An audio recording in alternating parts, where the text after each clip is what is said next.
They've protested for months against Hong Kong's government. Today, they came to storm it,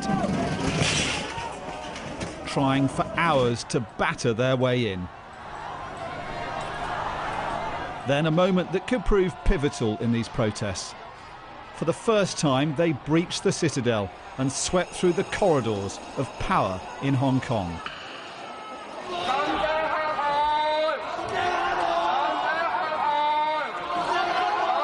In the chamber of Hong Kong's parliament, the seat of government, they demanded the resignation of officials, daubed the walls with slogans against Chinese tyranny, and draped the old flag of British colonial Hong Kong. Citizens just read out a statement reiterating 5 demands, which is full withdrawal of the extradition bill.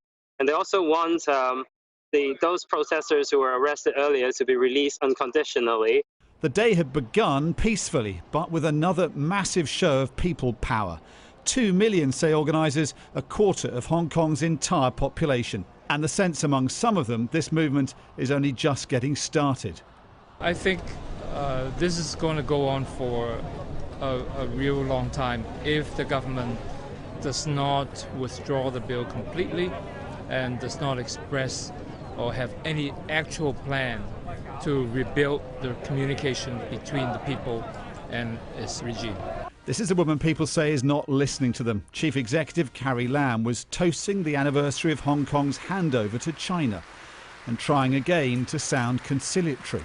The incident that happened in recent months has led to controversies and disputes between the public and the government.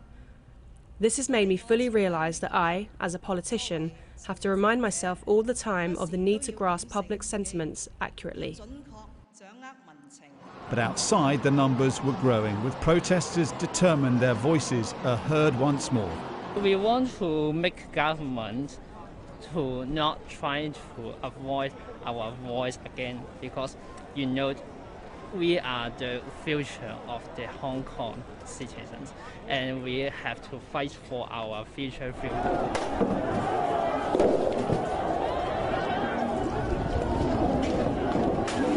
By nightfall, outside Parliament, a tense standoff. Police tried to smoke protesters out with tear gas before moving in, determined to crush the biggest challenge yet to their control, charging with body armour and batons against unarmed protesters. The occupation of Hong Kong's Parliament was temporary, but potentially game-changing. The power of these images will endure as China's government in Beijing and its Hong Kong surrogate plot their next move. Dominic Waghorn, Sky News.